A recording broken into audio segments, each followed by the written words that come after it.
Okay, hey everyone. Today is December the 7th.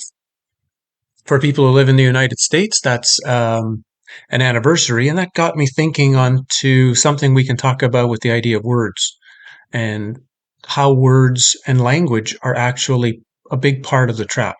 Words, in fact, particularly the English language, is a language that has been designed to have multiple meanings and crossed meanings and strange anagrams in the words, and unlike probably any other language, at least any language I know of, that has so many multiple, um, what we might call them trapping kind of meanings linked into the language. Before we get there, though, I just want to mention there's a number of interviews again up on the interviews page. I'm just keeping them updated constantly. A couple of new ones with Chad on Open Your Reality. If you haven't seen those were very, very deep in what we went in and talked to. I've got another one with Lorenzo, New Agora, I think is his channel. And we talk a lot about recapitulation in that one. A video I did, or an interview I did almost 2 months ago now with Miguel on Gnostic Radio. That's also up. So you can just go to the interviews page, see the ones that might be interesting to you, and check them out. I'm also getting quite swamped now with emails coming in. Kind of that's what happens at interview time. I get all sorts of stuff, and so to be honest, I don't really have time to always respond properly. So if you don't get a response, or if something just takes a long time to come to you, don't take it personally. It's just there's a lot of stuff going on. It's holiday season. I've got stuff on the farm. I've got work to do. I've got research, and it's just so you know that if by chance you do send something, it might take a while for you to get any kind of response. Just so you're aware. It's nothing personal. So for today, words. And I was going to actually include a section of this in Exit the Cave, but I just decided it needed more work if I was ever going to go into detail on it and put it. It might make it in the next book. I don't know, but I wanted to just share it with you. And again, we're talking about English. So those of you who have a different language as your first language, you want to look into your language, because we are projecting so much magic when we speak and when we write. There's a reason the term of putting words down on a page is called spelling. You're creating a spell every time you do something, right? And so cursive writing, right? To create a curse with the way you write. So all of these things are built into language, and particularly the English language, which seems to be a conglomerate of a whole lot of other things designed for many different purposes. It's actually a type of magical language, and that can make it very powerful if you understand language and understand what words to use and what words not to use.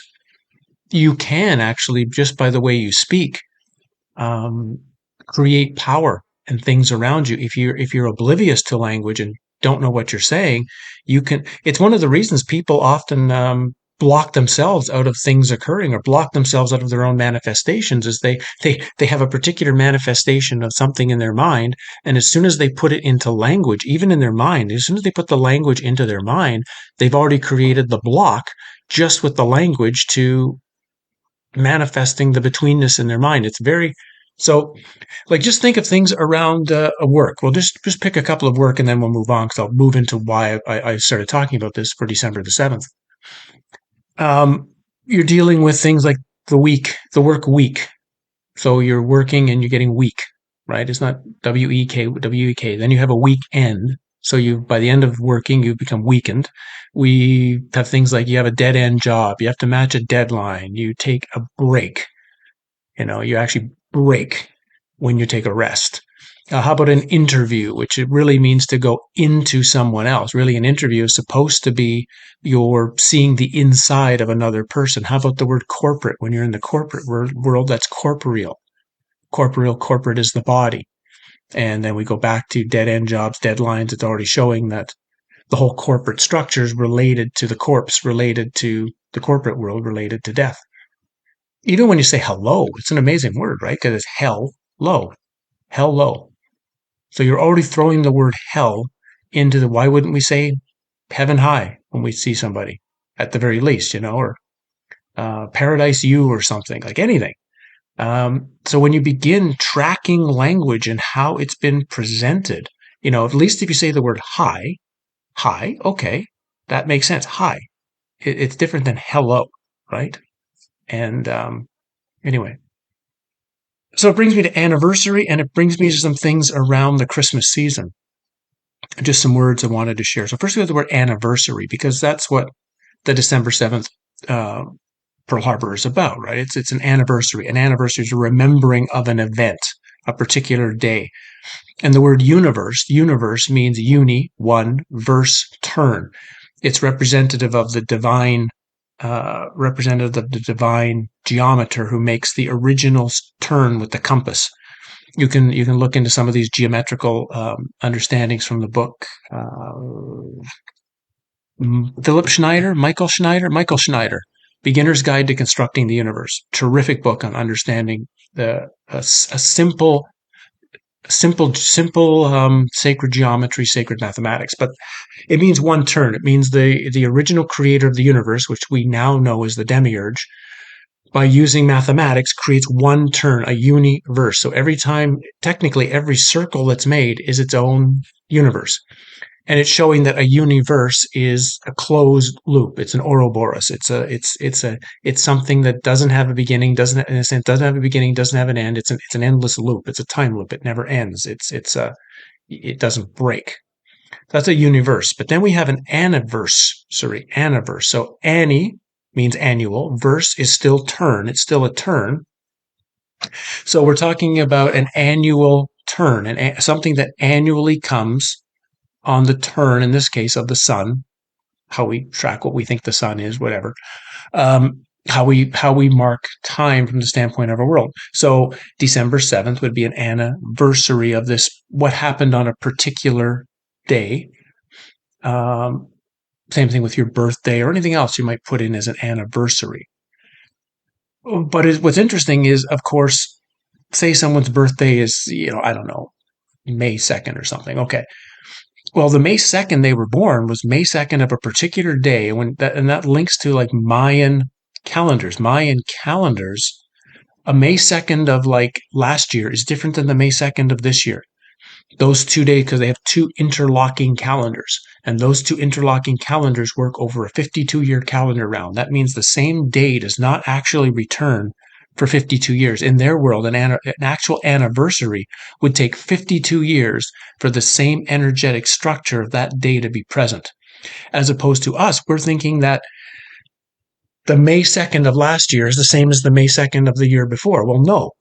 It has a meaning only to us because we remember a particular date, but the energy of the days are completely there's absolutely the if you think in Mayan terms, like I say, a Mayan says you don't actually go from child to the adult state until you've lived 52 years.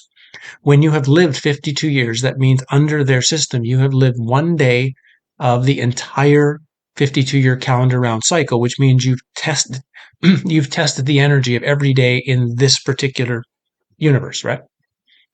So, or we'll call it this realm, in this particular realm.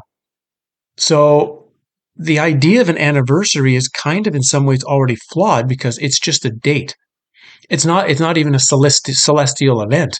Because a celestial event, say like a solstice or an equinox, can over time change, right? It can be September 21st, it could be September 22nd, it could be September 20, depending on how the precession of equinoxes go. And over time, the calendar date will change, but the sky event doesn't change. So a sky event is not an anniversary. It's not an anniversary. It's part of the clock mechanism of this reality. It's part of the locking mechanism of the universe. It's right. It's part of the geometric structure that's presenting what's going on, what's happening, and even almost why it's happening in our realm. And then there's bigger and bigger and bigger precessional clocks, right? All of which, of course, don't really mean that much other than just getting a sense of what's likely to come energetically in your realm. it's still just the ways of the original prison, but part of the original prison structure of the demiurge. Um, there's ideas of like, oh, we're in Kali Yuga now, and it's really, that's why it's really bad, and soon we'll be in a golden age. So what? You're you're still in an endless loop cycle. Just fine, give it 20,000 years, and you'll be back in the crap again. What's the point? What's really the point? Okay, it's good to know something might change potentially if that's actually true, but other than making your own personal life a bit easier, doesn't really help anything from the standpoint of locating what's true or locating what's outside the cave, locating what's outside of the. So when you're looking at anniversaries, which are related to a day or an event, is nothing to do with something that's celestial, which is at least linked to something on a grander scale. Now, if you were doing an anniversary, if you were doing a proper something that wouldn't be an anniversary, if let's say your birthday was, May the 2nd, well, when you turn 52, when you have your 52nd, like, that we celebrate 40, we celebrate 50, but to the Mayans, the only birthday you should really celebrate would be 52, because that would mean you have now completed one entire cycle of one turn of the verse, and you've potentially reached adult knowledge. Interesting, right? That takes us to Christmas. What an interesting name. We think of it Christ Mass, the Mass of Christ. Okay, sounds nice. But when we take the word Mass doesn't just mean as it is in church terms, which is giving a service of some kind, right? First of all, it's weight. Mass is weight. How much does something weigh? Something, how heavy is it? Mass is heavy. Mass also becomes words like massacre, becomes words like masochist. So what is really being presented in that word for this particular date? Are we saying Christ massacre, Christ masochist? Are we already tapping? See what I mean?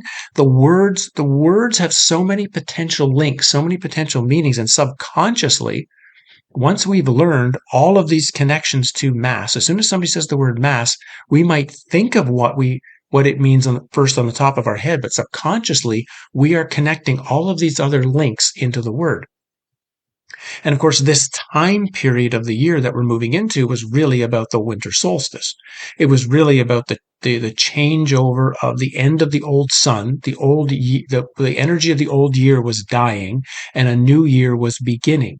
And this is the true New Year's Day, which is the solstice, which is the welcoming in of a new energy structure for a year. And all it is figuring out the old energy's gone. We have to behave a little bit differently, act a bit differently, because the next year is going to be slightly differently. What is that year going to be? We say goodbye to the old energy. We welcome in the new energy. We clean out things of ourselves. We open up new possibilities in the new energy. That's kind of what it's for. And a lot of the old rituals link into that. But in the last 100 or 200 years, these old rituals that had something to do with the solstice have been placed on this thing called Christ Mass, which is become a very strange thing. It really has nothing to do with the birth of some supposed godlike being, which is also a very strange thing, which I'll end this with. But when we begin to see what this December 25th is really celebrating, we have to look no further than Santa Claus. Like Santa Claus, that's a dangerous word when you begin to understand it, right? Because Santa is an anagram for Satan. So we have it right in the word, boom. And then we have claws, and claws can be seen as two different things. It can be seen as claws, Satan's claws, or it can be seen clause is a piece of a document, right? Is a piece of a contract. It's a certain clause in the document. So we can also say Satan's clause. And so many of us have come to realize that there are contracts and agreements that have been made before we even got here, have been linked to previous past lives we've had, have been linked to things we've done or said or believed we've done or said in this realm, and we've agreed to certain things. So we have the whole idea again of this Satan's clause coming in on us every December 25th, and that added to that, we're being watched, right? You're teaching children, you're being watched constantly, and you're being monitored constantly by this otherworldly being who's going to determine your behavior to determine if you get material goods or not.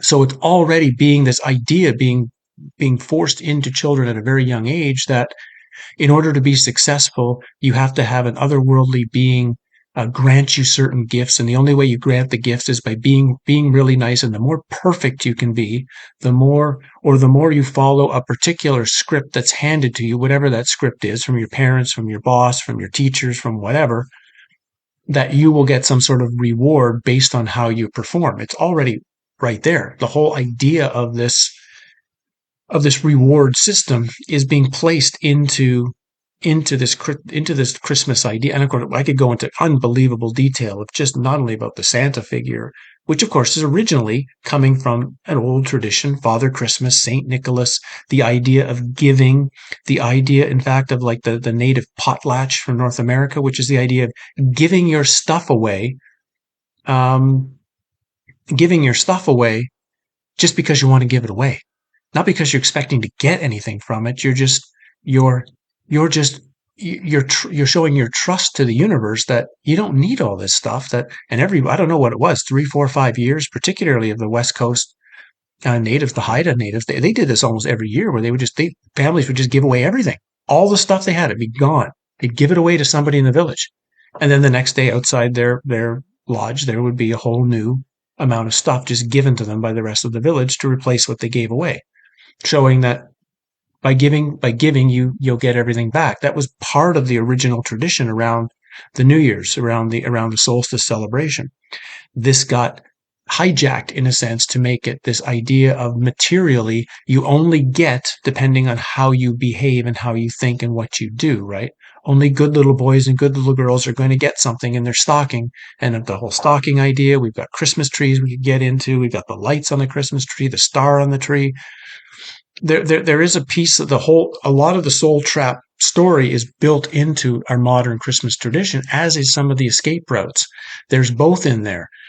There's part of the tradition is showing some of the trap. There's part of the tradition showing some of the exit as well, and even the concept of a virgin birth. I don't want to go into it because it's a really detailed subject, and it's going to eventually get into the next book of what that actually represents and how that is also telling you about the creation of this realm. Actually, it's telling you about this realm and this entire trap in itself. So yeah, I'm going to leave it there. I just wanted to share some of these ideas of words and thinking about words. Why?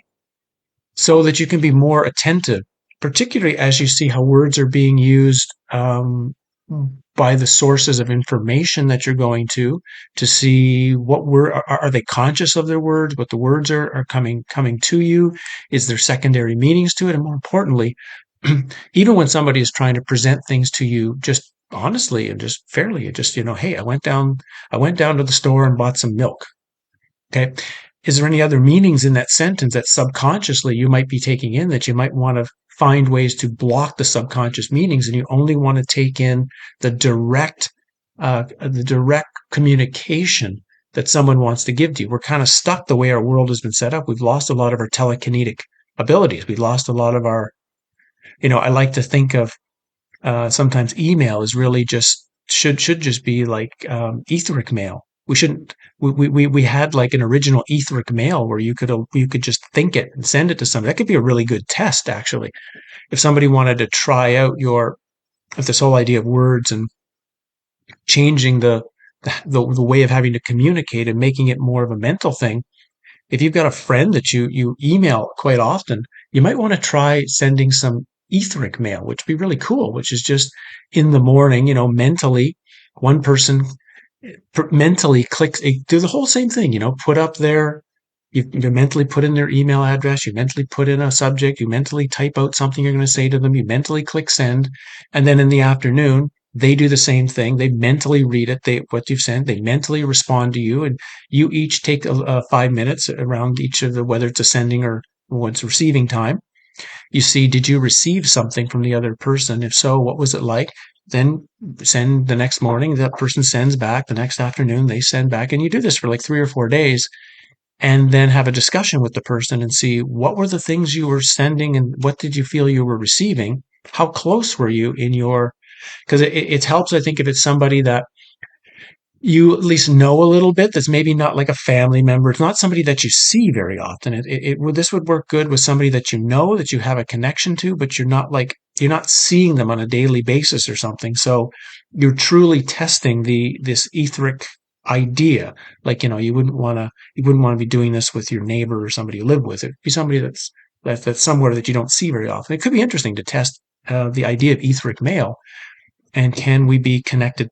Can we reconnect telekinetically? Because the more you can telekinetically connect with someone, the more you can potentially control the dangers of the language.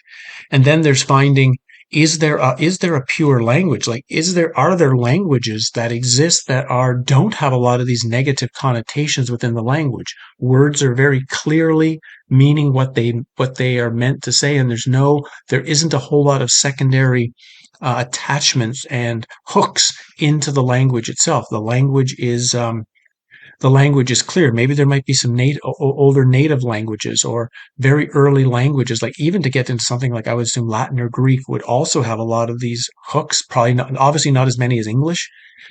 And then the further back you go, you probably find cleaner and cleaner languages, but that's just a speculation.